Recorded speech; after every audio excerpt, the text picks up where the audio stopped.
살아가다 보면 우리는 끊임없이 무언가를 원하게 됩니다. 더 좋은 집, 더 많은 돈, 더 큰 애정.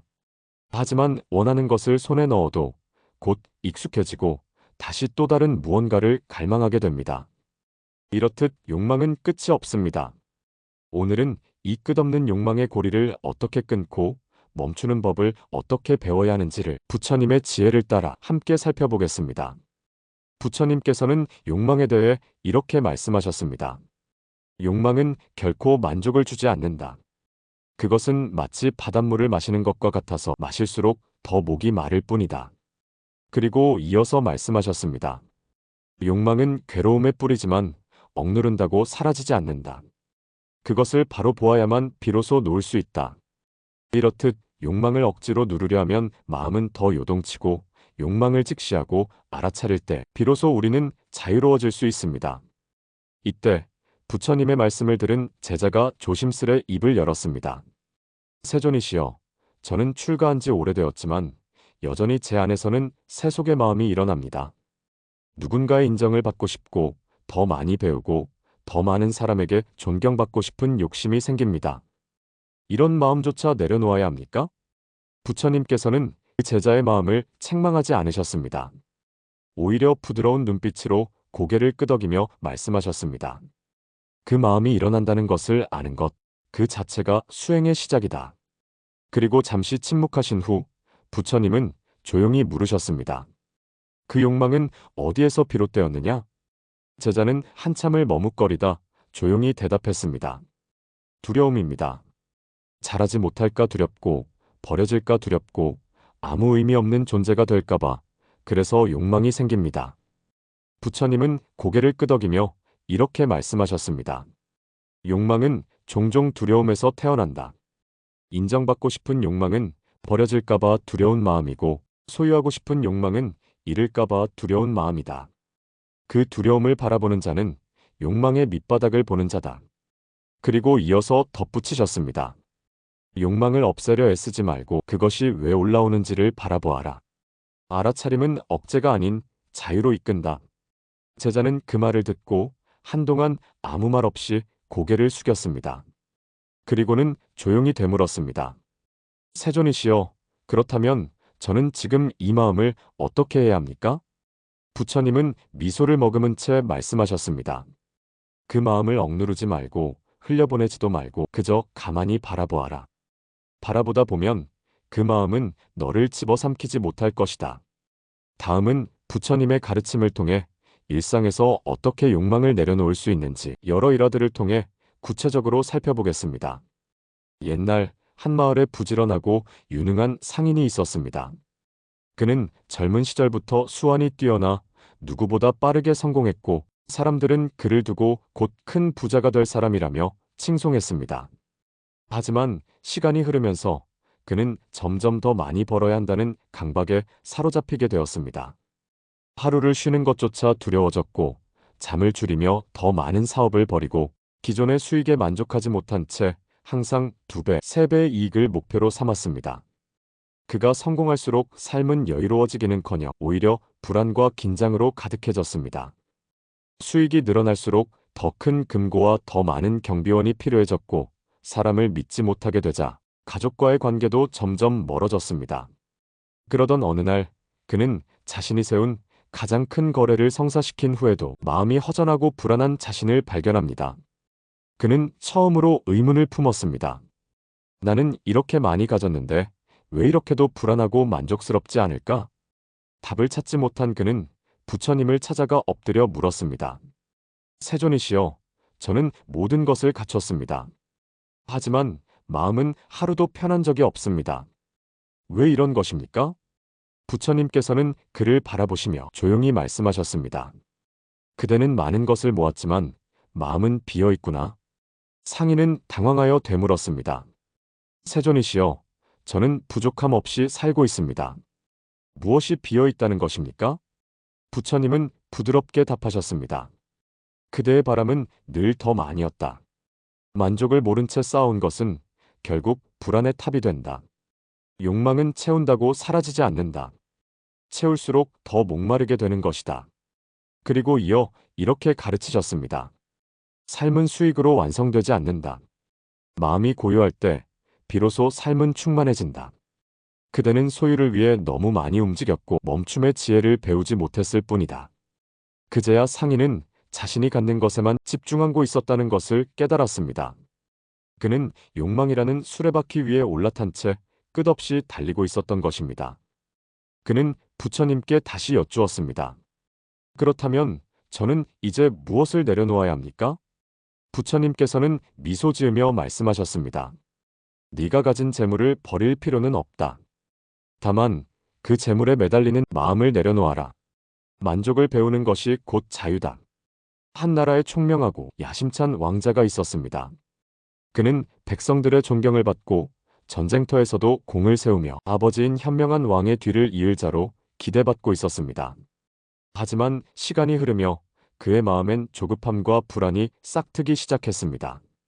아버지께서 물러나시기 전에 누군가 내 자리를 빼앗는다면, 내가 이때 권력을 잡지 않으면 기회는 다시 오지 않을지도 몰라. 그는 스스로를 가장 합당한 후계자라고 여겼지만 그 누구도 자신을 정식으로 인정해주지 않자 점점 불안은 커졌습니다. 결국 그는 기다리는 대신 궁궐 안에서 모함과 거짓 소문을 퍼뜨리고 신하들의 신뢰를 차곡차곡 무너뜨려 아버지의 자리까지 위협하게 되었습니다. 그렇게 어린 나이에 왕위에 올랐지만 그의 삶은 권력의 영광이 아닌 공포와 의심으로 가득 찼습니다. 매일 밤 그는 칼을 베개 밑에 두고 잤으며 신하들의 눈을 곁눈질로 살폈고 자신이 모함했던 방법으로 또다시 자신이 무너질까 늘 긴장 속에 살아야 했습니다. 그러던 어느 날 그는 부처님을 찾아와 물었습니다. 세존이시여, 저는 제가 원하던 것을 손에 넣었습니다. 그런데 왜 이렇게 마음은 불안하고 하루하루가 두려운 뿐입니까? 부처님께서는 그에게 조용히 꽃 한 송이를 건네며 말씀하셨습니다. 이 꽃을 꺾으면 향기는 멀어진다. 이렇듯 욕망으로 꺾은 권력은 오래가지 못한다. 부처님은 이어서 말씀하셨습니다.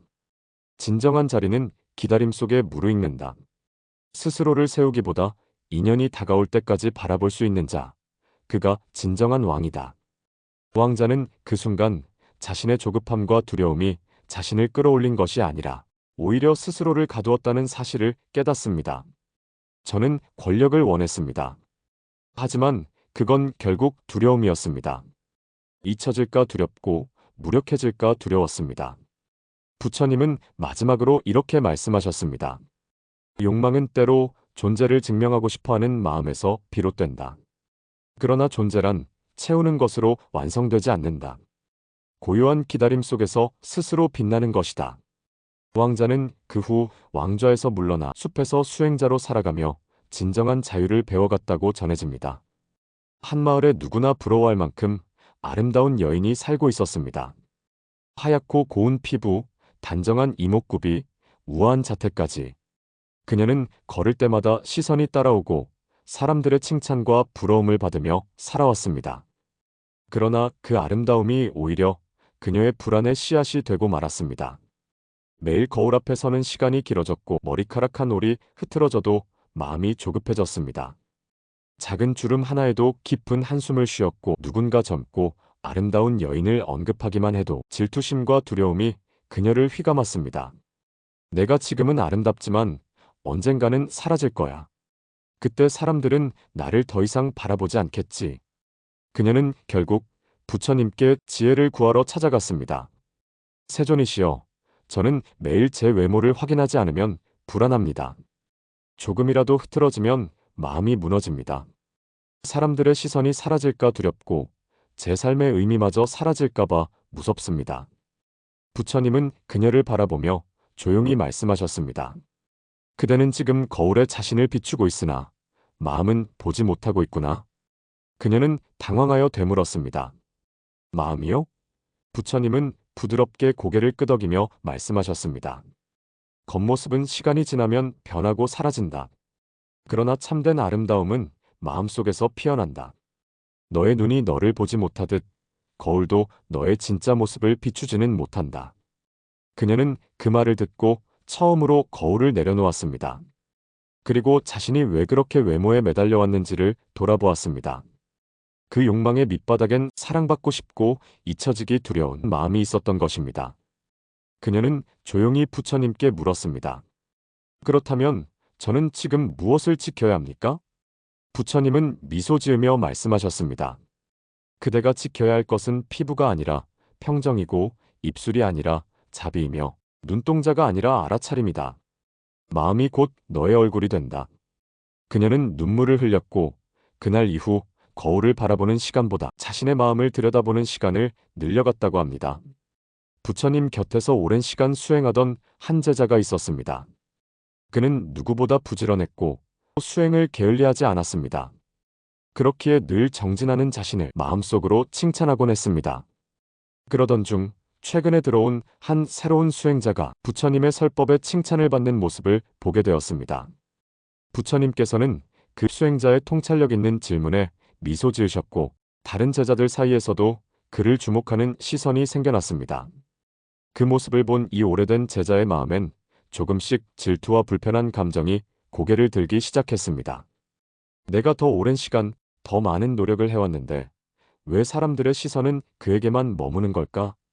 그는 점점 그 신입 수행자의 언행을 유심히 관찰하며 흠을 찾고 마음속으로 판단하고 내심 그가 실수하길 바라는 마음까지 품게 되었습니다. 그러던 어느 날 그는 부처님께 조용히 물었습니다. 세존이시여, 저는 나태하지도 않았고 늘 정진하며 살아왔습니다. 그런데도 왜 저보다 나중에 온 제자가 더 많은 칭찬을 받는 걸까요? 저 자신이 초라하게 느껴지고 자꾸만 비교하게 됩니다. 이런 제 마음이 부끄럽습니다.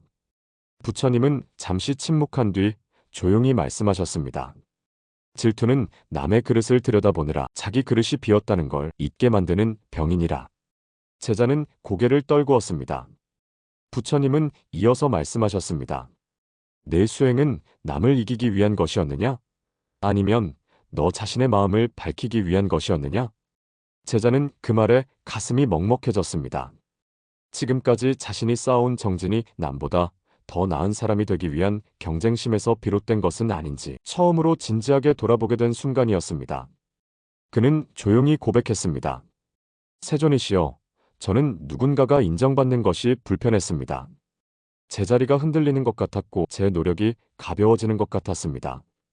그러자 부처님께서 이렇게 말씀하셨습니다.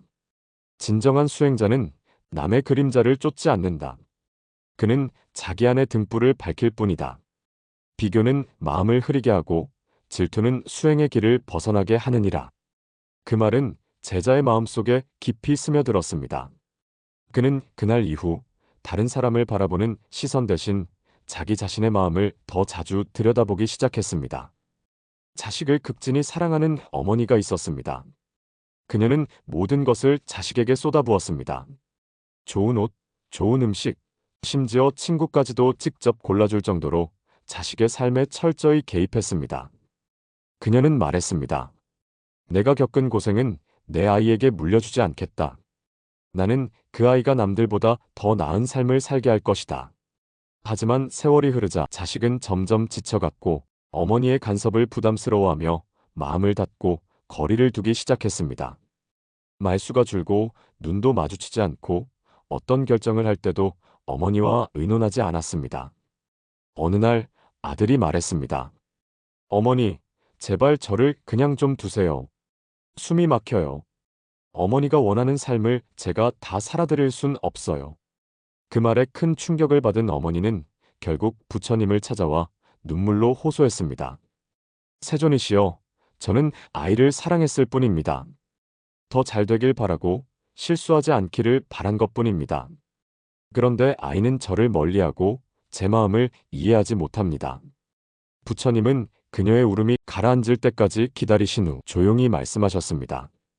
그대는 자식을 위한다 하였지만 그대의 마음은 두려움에 사로잡혀 있었느니라. 그녀는 놀라 되물었습니다. 두려움이요? 부처님은 고개를 끄덕이며 말씀하셨습니다. 사랑은 자유롭게 하지만 집착은 조이게 된다. 사랑은 바라보지만 집착은 소유하려 한다. 그대는 아이를 위한다 하면서 사실은 아이를 통해 자신의 안심을 얻고자 했던 것이다. 그 말에 그녀는 큰 충격을 받았습니다.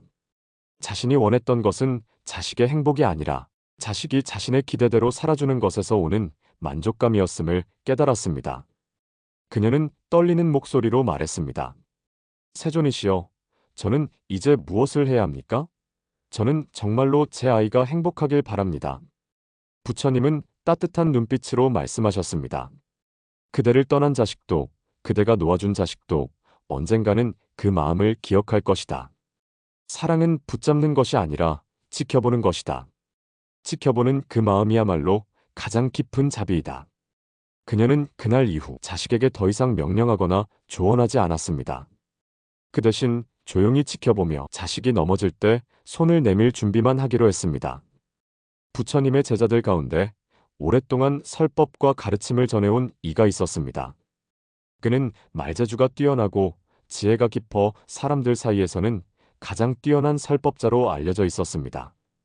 그가 법문을 펼치는 날이면 사람들은 앞다투어 자리를 차지했고 그의 말 한마디에 감탄하거나 고개를 끄덕이며 귀 기울이곤 했습니다.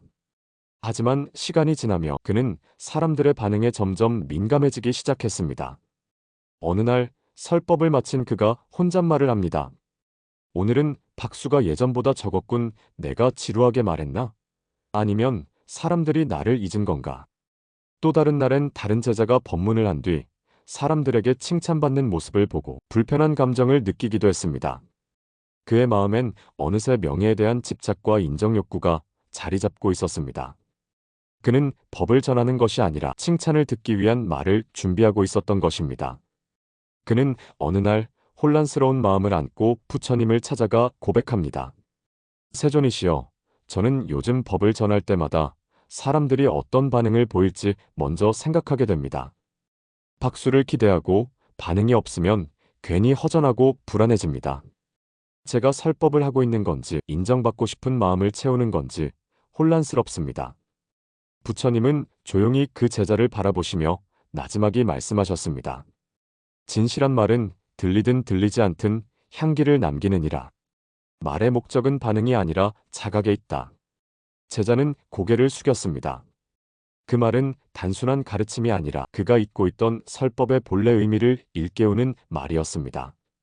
부처님은 계속 말씀하셨습니다. 네가 법을 전한다는 그 마음에 자랑이 있느냐, 자비가 있느냐를 돌아보아라. 세상의 눈은 변하지만 진리의 길은 고요히 그 자리에 있다. 제자는 그날 이후 사람들의 반응을 바라보는 시선 대신 자신의 마음을 비추는 말을 준비하기 시작했습니다. 그리고 설법 후엔 더 이상 박수 소리를 기다리지 않았습니다. 그저 자신의 말이 누군가의 마음에 작은 등불 하나로 남기를 바랄 뿐이었습니다. 이렇듯 우리는 욕망을 없앨 수는 없습니다. 하지만 그 욕망을 바라보는 나의 태도는 바꿀 수 있습니다. 욕망을 단순히 억누르는 것이 아니라 그 흐름을 알아차리고 멈출 줄 아는 용기를 내는 것. 그것이 바로 부처님께서 말씀하신 멈춤의 지혜, 그리고 진정한 자유로 가는 첫걸음입니다. 오늘 부처님의 말씀은 여기까지입니다. 이 영상이 여러분께 잠시 멈춰 숨 고를 수 있는 시간이 되었기를 바랍니다. 구독과 좋아요로 함께 해주시면 부처님의 지혜를 전하는데 큰 힘이 됩니다. 다음 시간에도 마음 깊이 스며드는 이야기로 다시 인사드리겠습니다.